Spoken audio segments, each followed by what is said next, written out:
صاحب آج آپ نکلے گئے آٹے کے حوالے سے آج پروگرام کیا ہے آپ؟ دراصل جیسا کہ آپ سب کو پتہ ہے کہ کرونا کی وجہ سے بہت زیادہ پورے ملک پہ پوری دنیا پہ فرق پڑا ہے، لیکن خصوصاً وہ لوگ جو دیہڑی کرتے ہیں، جن کی مزدوری آج کل نہیں ہے، جن کو آج کل بالکل ان کی آمدن ختم ہو گئی ہے، تو ان بیچاروں کا کوشش ہمیں یہ کرنی چاہیے جس کا بھی بس چلتا ہے، چاہے جس کا ایک فیملی کا ہو، 2 فیملی کا ہو، 100 فیملی کا ہو، 1000 فیملی کا ہو، جن کو اللہ تعالیٰ نے کچھ دیا ہے ان کو ضرور اس وقت چاہیے کہ وہ ان لوگوں کی مدد کریں جن کے پاس کچھ نہیں ہے اور جن کو ضرورت ہے۔ تو میں اپنی طرف سے الحمدللہ کوشش کر رہا ہوں، یہ تقریباً آج کوئی 1200 فیملیز کے لیے آٹے کا میں نے خود اپنے مطلب ذاتی حیثیت میں ڈسٹریبیوٹ کر رہا ہوں، اور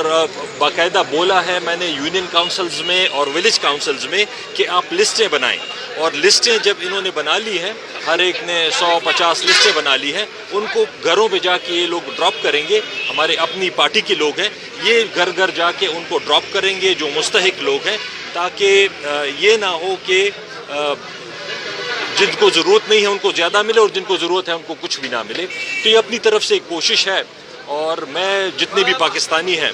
جن کے پاس اللہ تعالیٰ کا دیا ہوا اتنا ہے کہ جو ان کی ضرورت سے زیادہ ہے، ان کو چاہیے کہ وہ آگے آئیں اس مشکل کی گھڑی میں۔ یہ اللہ تعالیٰ کی طرف سے ایک امتحان ہے، میرے خیال میں انشاءاللہ تعالیٰ اگر وہ اس وقت ان لوگوں کی مدد کریں گے جن کے پاس کچھ نہیں ہے، وہ آئندہ زندگی رہی اور پیسے کما لیں گے اور پیسے کما لیں گے۔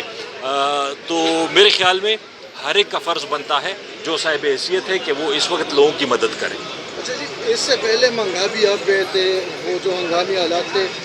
وہاں پر بھی آپ نے اپنی طرف سے ان لوگوں میں جو راشن ہے تو اس ہنگامی حالات میں آپ نے پہنچایا تھا، اب بھی آپ کوشش کریں، آپ نے مہیا حضرات سے بھی اپیل کی ہے کہ اپنی طرف